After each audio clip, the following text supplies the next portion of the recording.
this is the list I've wanted to do for a while. This is my top 10 cutscenes, and I really mean my top 10 list of cutscenes because everybody will have their own cutscenes that have left their mark on them personally, depending on what kind of games you play, what kind of things you like, whether it be action or story. So it's really something that means a lot to me, and for that reason everyone may agree or not agree with my choices. This is just stuff that's important to me.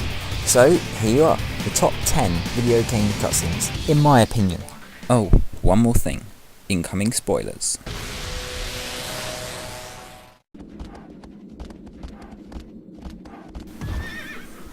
Okay, so at number 10 it's Shadow of the Colossus, and if there ever was a game that could just be considered pure art, it would be this one. Having said that, I'm not choosing an opening cutscene or an ending cutscene. This is just Argo's death. The horse that follows you the whole way around the game, you use him to get from one place to another. He's really just your main mode of transport, and you don't take him seriously. It comes out of nowhere, and the fact that the horse throws you from its own back to just try and save you is a wonderful moment, and such an ingenious piece of storytelling for something that's done so simply. Now, anyone who's played the game knows that Argo does in fact survive at the end. However, this doesn't downplay the scene one bit, and it earns its place as number 10 on this list. I'm not the biggest anime fan in the world, however I do have a special place in my heart for the Hack.GE series. And while my cutscene in this case is just a retread of something that happened in the anime series, it doesn't change the fact that it's really impressive to watch. It's beautifully shot, it's emotional, and it's just downright entertaining, really. It's great to see Haseo face off against Tribes in what you think is going to be a wonderfully even battle, but Haseo is dead from the get-go. He never stands a chance, and yet it's so emotional how he really tries to carry on as he's after vengeance here, and yet he doesn't stand a chance, and that's really sad to watch as you realise, yes, you know it's going to happen because it's the start of the game, but just seeing how he loses, and fans of either the previous games or the series just can't help feel bad as you know what's coming for him. Even non-fans of the series can appreciate just how much fun this cutscene is to watch. And while you do have to be a fan of the series to appreciate the game, you don't have to be a fan of the series to appreciate the cutscene, and that's why it earns a spot at number 9.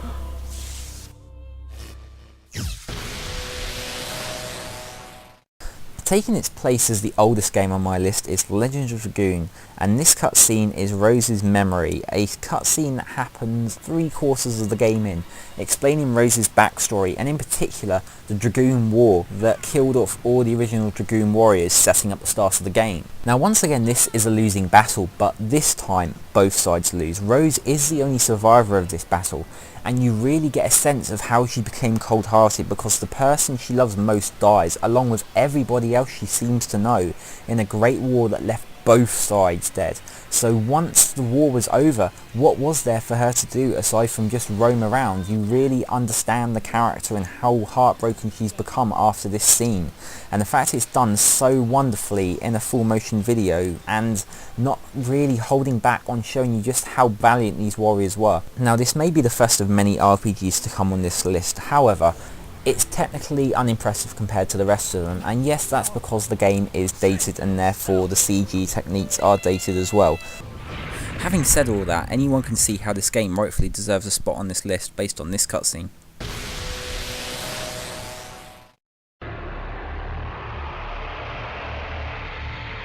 Now everyone loves a controversial choice, and this time for me it's Breath of Fire Dragon Quarter. The 5th game in the series, and pretty much hated by most of the fandom, even under the original SNES games. Having said that, it's what I love about the ending cutscene after you defeat the last boss that makes this game so special for me. It incorporates gameplay into the cutscene.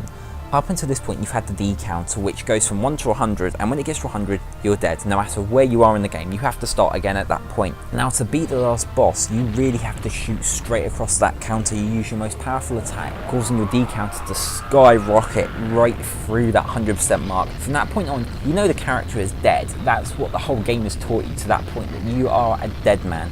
Everything you've done up to that point has been trying to preserve that meter and keep it under 100% so you don't die. And the ending cutscene just pushes it even further into the hundreds of percentage. But you're not, and that's really the problem. They could have done something wonderful by having you actually die at the end of the game, and they don't, and it's a cop-out. And that's why it's only this far down the list.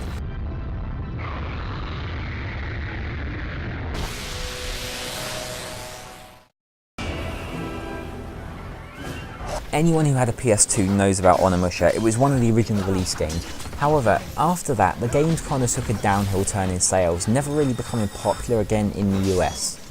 And because of that, you might have missed this absolutely breathtaking CG opening scene, made specifically by Robot, starring Takashi Kaneshiro, who played Samanosuke in the games, as well as being choreographed by Donnie Yen. And if you don't know who Donnie Yen is, go watch Hero, because he does some wonderful things in that film aside Jet Li. Now, the scene itself, it's absolutely wonderfully animated, costing over 4 million to make at the time, and that was groundbreaking on cost and style and what they went towards just to make this, and it showed that Capcom are really serious about doing something fantastic for this game. The cutscene itself is beautiful, the action is fantastic, the effects superb, and it looks so lifelike. This was before Advent Children came out, and it looks spectacular, and it's one of those things you just want to keep rewatching because it's just so entertaining. Seeing Samanosuke return after missing out the second game in all his glory, with all his powers, and really seeing just how Onimusha would look as a film. Now, the majority of this cutscene is created by actors in motion capture costumes, and that's something that's becoming more and more frequent as time goes by.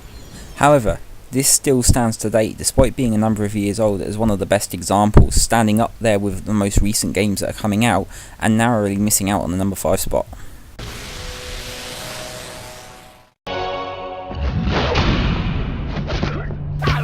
Now, I think everyone knew that at some point on this list there would be a cutscene from Metal Gear Solid, if not more than one, and I will be disappointing you because I have chosen only one Metal Gear Solid cutscene, and it's not from Snake Eater, which is absolutely awesome in its cutscenes, and equally it's not from Metal Gear Solid Twin Snakes, the Metal Gear Solid remake on the GameCube, even though that had some wonderful action scenes directed by Ryuhei Kitamura. Nope, this is Metal Gear Solid 4, the final fight between Liquid and Solid. The starting cutscene before you actually get into the gameplay part, what little gameplay there is in this fight, is wonderfully built up, and I think that's actually my favourite part of it. The whole cutscene just stands as a testament to everything the last 4 games have built up for, and it makes it emotional because you've travelled with Snake through all that time. No matter how technical you get, how much martial arts you see on screen, how much you see Raiden flipping around, destroying robots, fighting Vamp, and as impressive as that is, really it comes down to these 2 guys who have really cemented the whole series. Snake, Big Boss, David Hayter, whatever you see as Metal Gear at its core, it's brought to a head here, and it symbolises the end of an era, and that's why it hits the top 5 on my list. It's wonderful.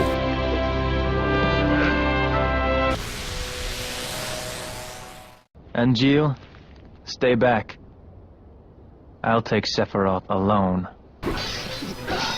Now, you knew Final Fantasy was coming up on that list, so at number 4 it's Final Fantasy Crisis Core, the PSP prequel to Final Fantasy VII. Now, anyone who's played the game would probably think that my choice for this would be Zack's death right at the end of the game, and while that is a heart-wrenchingly beautiful and hard to watch scene showing how Zack died, it's not my choice, mostly because you knew his death was coming. The whole game is leading up to his death, and no matter how heart-wrenching you make that scene, it doesn't change a thing.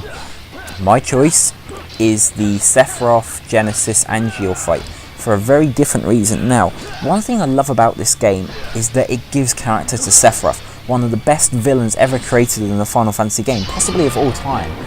And this is before he turned. You really get to see him develop. You see what makes him such an evil person, but you see what he's like as a hero and someone everybody admires. And that's fantastic. And for this little scene, you get to see him as the good guy with someone who's possibly even crazier than him, as he becomes at least later. You get to see Genesis taken down, and you get to see a wonderful little sequence of Sephiroth really showing you why he's that awesome. Also, the fact that it's wonderfully animated, done in a lovely anime style as well. Despite the fact that it still looks as beautiful as Advent Children, movements are done more hyper-realistic, faster, and kind of more stylistic to what you'd see in Advent Children, which was mostly motion capture with exaggerated keyframes and animation when necessary. So, that's my choice for number 4, and it is fantastic. Okay, so number 3 on the list is Devil May Cry 3. And for a very specific reason in this case, because you've played through 2.5 games up to this point, and Dante has never lost a fight. The cocky little boy with the white hair has never been put in his place. So, meet his brother Virgil, who absolutely wipes the floor with him, stabbing him several times, completely disgracing him and everything his cocky little attitude has shown you up to this point. He can lose a fight, and while he isn't his most powerful at this point, he still gets put in his place once his devil trigger first takes active. And despite the fact he does actually have a sword put right through his fist, which he manages to survive, as most other things, it's the first time it's a proper loss for him, and you really sense the emotion between the two. Once again, you see the wonderful choreography of Ruben Langdon and Daniel Southworth portraying both Dante and Virgil through this scene. And the scene is in-game, despite the fact that they could have done a wonderful animated scene. Capcom chose to just go with something nice and simple in-game, and it knocks you out of place because you expect to win, but Dante loses, and I think it's a defining moment in his character, so that is number 3.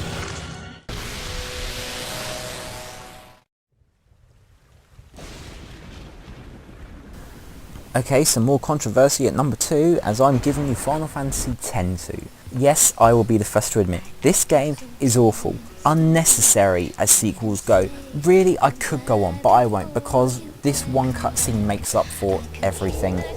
The cutscene itself, as noted by Spoony as almost flawless despite the rest of the game, really gives you a sense of emotion and impact and flair that the rest of the game is just missing. In fact, you end up caring for the main characters more than you do throughout the rest of the game in the just 3 minutes of this wonderful cutscene. And it's beautifully done. The music is wonderful, and thank God it wasn't some awful generic J-pop crap. It could have been, it isn't. It's just nice, simple, piano-esque music that's sung pretty well, but it doesn't matter because it all lends itself to a wonderful ambience and gives a fantastic dramatic impact that when you see how Julian and Len first died, it really makes it completely poetic, and you therefore care about these characters. Whether or not you want to complete the rest of the game is up to you. It's absolutely magical, and that's why it's number 2. Not quite perfect because the rest of the game is that bad, but pretty flawless as cutscenes go.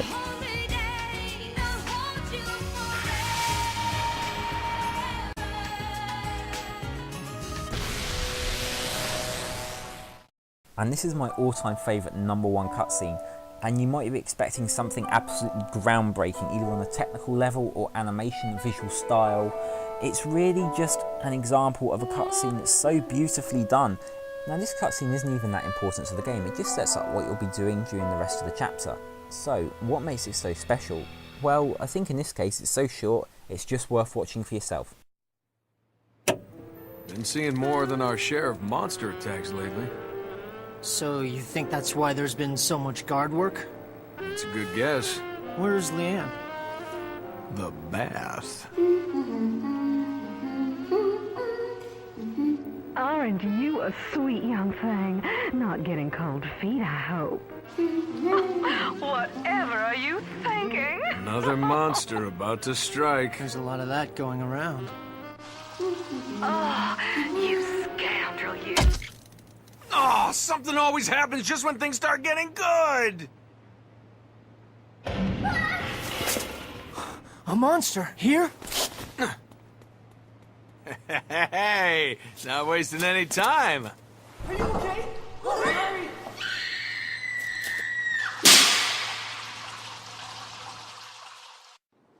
Come on, get your ass up here. What?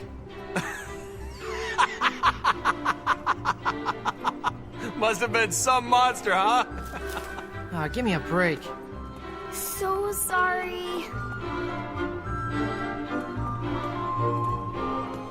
You see anything? Funny. I was about to ask you the same thing. I didn't see a thing, okay? Too small for a good look, huh? What too small? You're rack. Not a single light.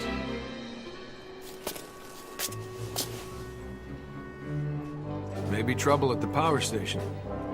You up for a trip? Yeah, I am. I'm good in the dark. Hey, I'm coming too! You didn't see anything, right, Zephyr? He's good in the dark. Will you knock it off?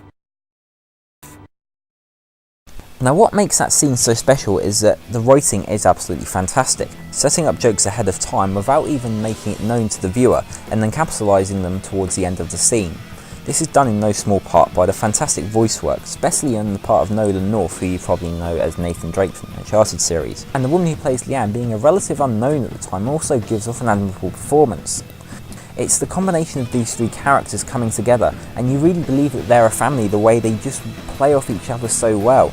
So that's my number one cutscene of all time. It may be simple, it may be short, it may be from a relatively unknown game, but for me it's perfect in terms of story, script, really all those things come together to make just a magical scene, and I love it.